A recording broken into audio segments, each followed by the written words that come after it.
Tu veux gagner tes combats, tu veux être meilleur dans ton art martial? Eh ben, il y a un moyen très simple d'y arriver, c'est d'avoir des meilleurs muscles. Mais la question que tu te poses, c'est en fait quels muscles je dois développer si je veux réussir à frapper plus fort, vaincre mon adversaire, avoir une meilleure saisie, etc. Et c'est exactement ce à quoi on va répondre dans cette vidéo. Donc regarde jusqu'à la fin si tu veux avoir tous les détails sur quels muscles sont intéressants à travailler pour un combattant. Faut pas oublier qu'il y a certains muscles qui peuvent littéralement faire la différence entre le gagnant et le perdant du combat. Donc c'est pour ça que je vais te montrer la tier list des muscles les plus importants pour combattre. Si tu veux faire partie d'une communauté forte et déterminée, abonne-toi. Alors déjà, premier point, les biceps sont totalement surcotés. Pourquoi surcotés? Parce qu'en fait, quand tu donnes un coup de poing, tu n'as pas besoin de ton biceps, tout simplement. Tu peux même faire l'exercice chez toi d'essayer de donner un coup de poing dans le vide, tu remarqueras que le biceps, il n'est pas du tout utilisé en fait. Là où ça peut être utile, c'est si jamais tu te bats avec des armes lourdes. Dans ce cas-là, en effet, ouais, pour soulever l'arme, c'est pratique.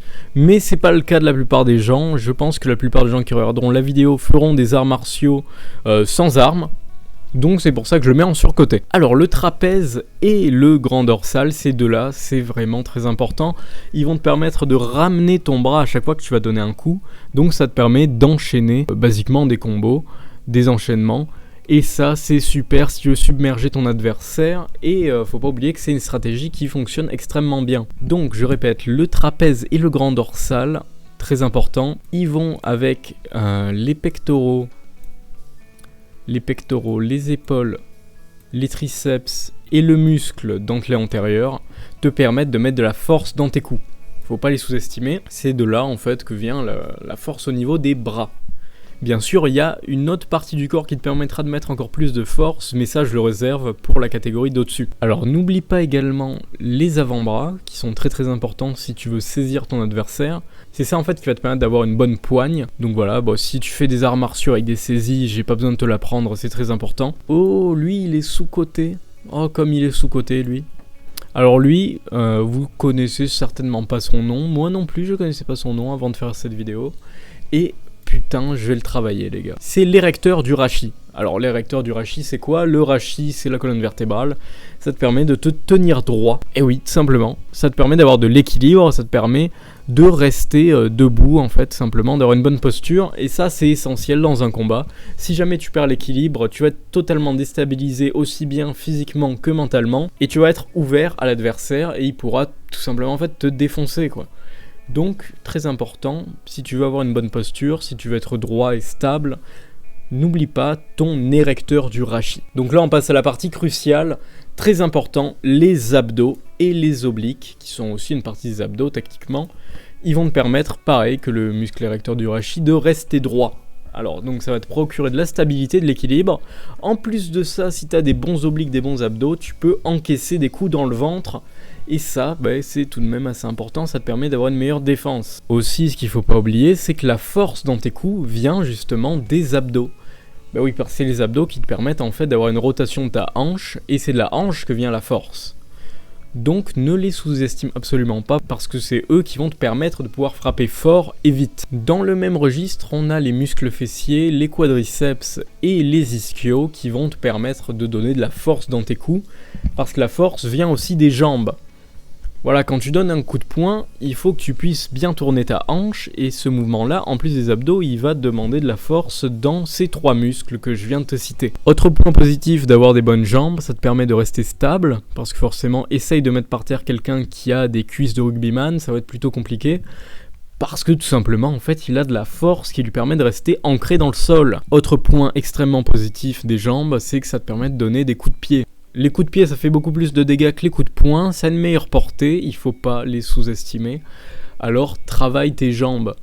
Je sais qu'il y en a plein qui évitent un petit peu le leg day, hein. C'est terrible ce que vous faites, c'est vraiment terrible. Parce qu'en fait, vous passez à côté de la stabilité, de la force dans vos coups de poing, des coups de pied, mais vraiment non, c'est complètement con de skip le leg day. Donc, n'oubliez pas, voilà, muscle glutéal, quadriceps, ischio. Aussi très important, si jamais vous voulez vous barrer d'un endroit, vous voulez taper un sprint, c'est plutôt pratique. Donc même si vous voulez fuir, en fait, c'est un des meilleurs muscles à développer. Enfin, ces trois muscles-là, bien sûr. Alors, autre muscle très important qui va vous permettre d'encaisser les coups, les muscles du cou. Eh ouais. Les muscles du cou, ça va vous permettre de pas tomber KO. Pourquoi ? Tout simplement parce que le KO, il survient quand votre tête se prend un coup, que votre cerveau il bouge dans tous les sens dans votre crâne. Et si t'as un cou qui est faible, en fait ta tête elle va bouger, ton crâne il va bouger et ton cerveau il va bouger aussi et c'est là que tu vas te prendre un KO. Alors que si t'as un coup, encore une fois un coup de rugbyman, là en fait tu vas pas bouger. Hein.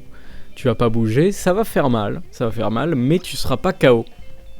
Donc ça c'est vraiment crucial, parce que si t'es KO, t'as perdu le combat, donc évite, tout simplement, voilà. Ne meurs pas. Alors maintenant on va passer au muscle le plus important, vraiment, c'est ce muscle qui permet à tous les autres de fonctionner. Alors d'après vous, c'est les mollets ou le cœur ? Petit quiz, les mollets ou le cœur ? Évidemment c'est le cœur, oui. Celui qui a répondu les mollets, franchement, mais t'es complètement con, mec. Le cœur, c'est ce qui va te permettre d'envoyer de l'oxygène dans tous ces autres muscles que j'ai cités. Sans oxygène, un muscle, ça marche pas, tout simplement, parce que c'est de là que vient l'énergie. Si t'as pas de cardio, au bout de 3 secondes, tu vas être complètement essoufflé, tu vas rien pouvoir faire, et ton adversaire va te dominer. Il y a de très bonnes raisons à ça. C'est parce qu'en plus de permettre à tes muscles de fonctionner, ça va aussi permettre à ton cerveau d'être oxygéné. Si t'as plus d'oxygène dans le cerveau, tu vas devenir complètement con, tu vas en fait oublier tout ce que tu sais et tu vas pas pouvoir bien te battre. Donc ne sous-estime pas le cardio, toute personne qui a fait des arts martiaux pourra te le dire, un combat, ça fatigue, ça épuise, c'est comme faire un sprint basiquement, alors t'as besoin d'avoir un très bon cardio. Bien sûr, si t'es pas d'accord avec cette tier list de qualité, tu peux venir me le dire en commentaire, tu peux venir dire ouais, non mais tu dis de la merde, mais tant que t'as des arguments, tu peux venir me le dire. Bon après si t'as pas d'arguments, franchement ferme ta gueule quoi. Sinon, si tu veux défendre ton point de vue plus en détail, tu peux même aller sur le Discord pour justement exposer tes arguments. Donc, venez me corriger si vous êtes un expert dans ce domaine-là. Également, si vous voulez en fait avoir la tier list complète, elle se trouve sur mon Discord. On parle de muscu, on parle de sport de combat, on parle de pas mal de choses en vrai. Alors venez le rejoindre les gars, on est de plus en plus, c'est vraiment sympa. J'espère que la tier list vous aura convenu, que vous aurez appris des choses dans cette vidéo et que ça va vous aider dans votre entraînement. Donc à la prochaine et sur ce abonnez-vous.